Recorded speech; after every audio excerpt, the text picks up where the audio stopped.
오래전 한 작은 마을에 엘리아스라는 철학자가 살고 있었다. 엘리아스는 일생을 통해 삶의 의미를 탐구하며 다채로운 이론들을 연구했지만 그의 마음을 가장 사로잡은 것은 바로 영혼회귀라는 개념이었다. 그는 마을 사람들에게 이 흥미로운 이론을 전달하고자 하나의 특별한 이야기를 준비했다. 어느 날 엘리아스는 마을 광장 한가운데에 자리 잡고 사람들을 모았다. 호기심 가득한 눈빛을 한 주민들이 하나둘씩 몰려들어 자리를 잡았다. 엘리아스는 한참 동안 아무 말 없이 그들을 둘러보더니 드디어 입을 열었다. 오늘 여러분께 들려드릴 이야기는 우리의 삶이 무한히 반복되는 세상에서 어떻게 진정한 만족과 행복을 찾을 수 있는지에 대한 것입니다. 그는 이렇게 이야기를 시작했다. 한때 먼 곳에 자신의 일을 사랑하며 살아가는 마리아라는 여인이 있었다. 그녀는 매일 반복되는 일상 속에서도 삶의 기쁨을 잃지 않고 가족과 친구들 그리고 작은 일상에서 행복을 찾으며 살았다. 아침마다 그녀는 창문을 열고 햇살을 맞으며 하루를 시작했고 이웃들과 인사를 나누며 따뜻한 커피 한 잔을 즐겼다. 어느 날 마리아는 꿈속에서 이상한 목소리를 들었다. 당신의 삶은 영원히 반복될 것이다. 당신은 지금 살고 있는 삶을 무한히 되풀이할 운명이다. 당신은 이 삶을 다시 살고 싶은가? 깨어난 마리아는 혼란스러웠다. 그녀가 평소의 삶을 사랑한다고는 하지만 영원히 반복되는 삶이라니 이 의문은 그녀를 깊은 성찰에 빠뜨렸다. 만약 그녀의 삶이 정말로 무한히 반복될 것이라면 지금의 선택과 행동이 얼마나 중요한 것일까? 그녀는 그날 이후 조금 더 적극적으로 살아보기로 결심했다.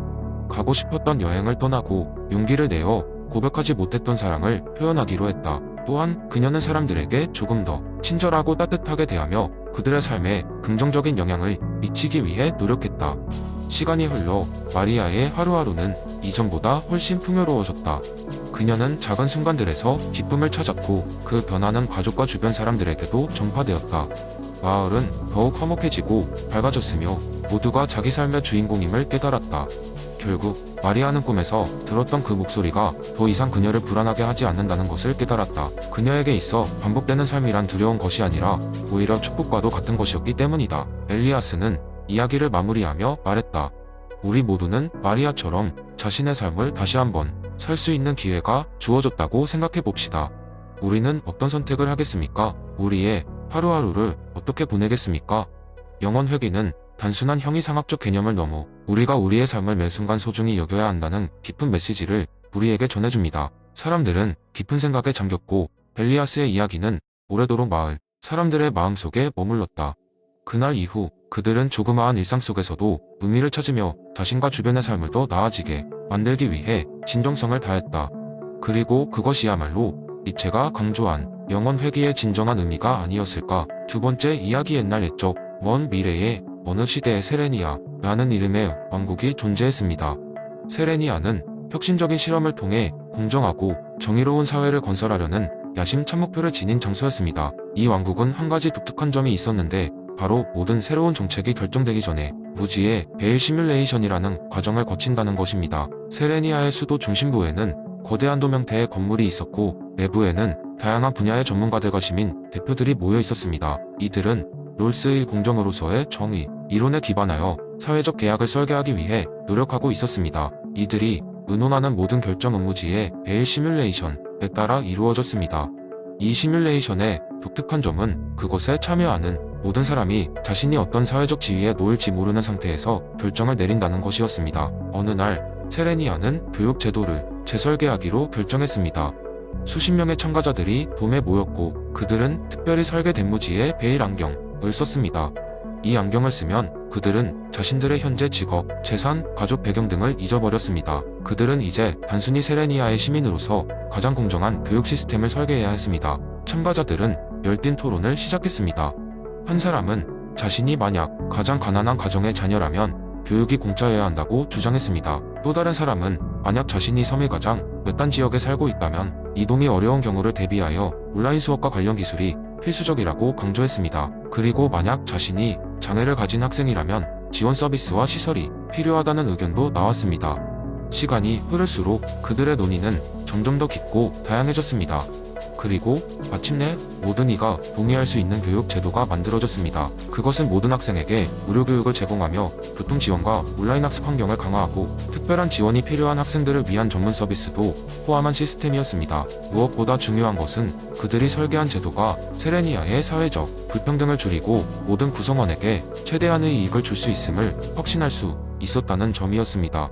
시뮬레이션이 끝난 후 참가자들은 안경을 벗고 각자의 자리로 돌아왔습니다. 그들은 자신의 삶에서 어떤 역할을 맡고 있는지 다시 깨달았지만 이제는 공정함에 대한 새로운 관점을 얻게 되었습니다. 그리고 그들이 설계한 교육 제도는 실제로 세레니아 전역에 시행되어 미래 세대에게 더 나은 기회를 제공하게 되었습니다. 세레니아의 무지의 베일 시뮬레이션은 이후 다른 왕국들에도 전파되었고 각국은 이 방법을 응용하여 더 공정하고 균형 잡힌 사회를 만들어 나갔습니다.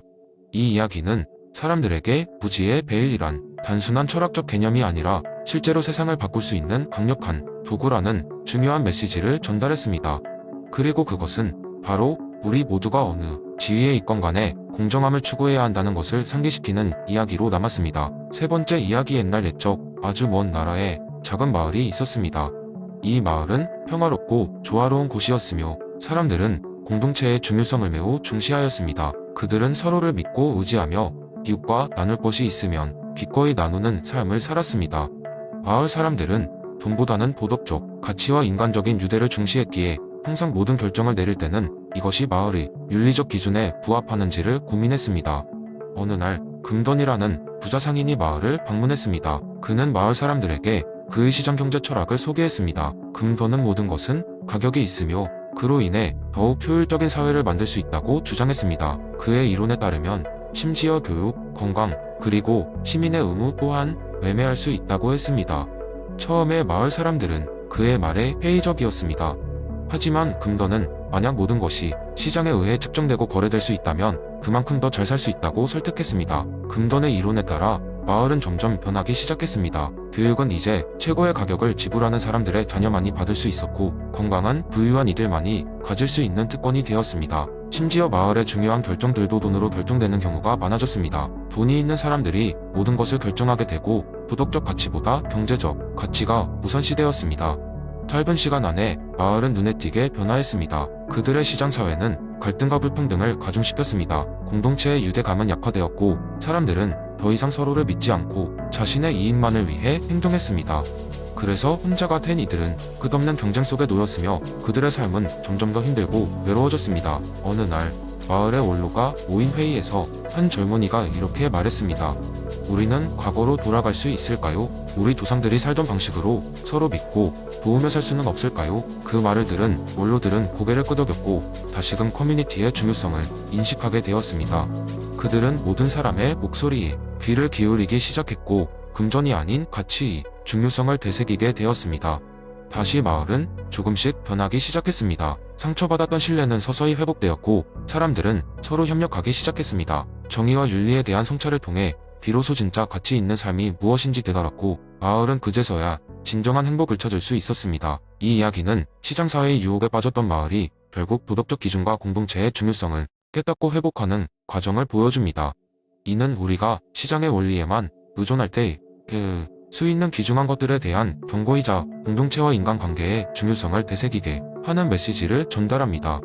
네 번째 이야기, 옛날 옛적에 공리마을이라는 작은 마을이 있었어요. 이 마을은 제레미 벤담의 공리주의 이론을 철저히 따르는 곳으로 유명했죠. 여기 사는 사람들은 항상 최대 다수의 최대 행복을 추구하며 하루하루를 보냈어요. 어느 날 마을의 중심 광장에서 열리는 연례 행사인 행복축제가 다가왔습니다. 이 축제는 공리 마을의 정체성을 잘 보여주는 행사로 마을 사람들은 한 해 동안의 행복을 총결산하며 가장 많은 기쁨을 가져다준 사람과 사건을 축하하는 자리였죠. 하지만 올해는 특별한 위기가 하나 닥쳤어요. 축제를 주최하는 위원회가 선택해야 할 중요한 문제가 발생했던 겁니다. 축제의 하이라이트인 불꽃놀이 비용이 갑자기 2배로 뛰어올라 예산을 초과하게 된 거예요. 만약 불꽃놀이를 그대로 진행한다면 그만큼 다른 부분에서 예산을 삭감해야 했고 여기서 문제가 발생한 것이죠. 위원회는 두 가지 선택지를 고려하게 됩니다. 하나는 계획대로 화려한 불꽃놀이를 진행함으로써 모든 마을 주민들이 아주 짧은 시간이지만 큰 행복을 느끼게 하는 것이고 다른 하나는 불꽃놀이 대신 여러 가지 작은 이벤트를 마련해서 특정 그룹이 아닌 보다 많은 사람들이 오랫동안 즐길 수 있게 하는 것이었어요. 위원회는 모든 마을 주민의 의견을 물어보기로 결정했습니다. 그래서 설문조사를 통해 사람들의 목소리를 듣기로 했죠. 설문조사 결과가 나왔을 때 의외로 절반 정도의 사람들이 불꽃놀이를 강력히 원하는 것으로 나타났어요. 그들은 연례 불꽃놀이가 마을의 전통이고 그것 없이는 축제라고 부를 수 없다고 주장했죠. 하지만 나머지 절반의 사람들은 각자 다른 이벤트들을 즐기고 싶다고 했어요. 그들은 불꽃놀이 대신에 다양한 놀이기구, 라이브 음악, 그리고 더 많은 음식 부스를 원했습니다. 그리고 설문조사 중 한 소년이 던진 한 마디가 위원회의 마음을 움직였습니다.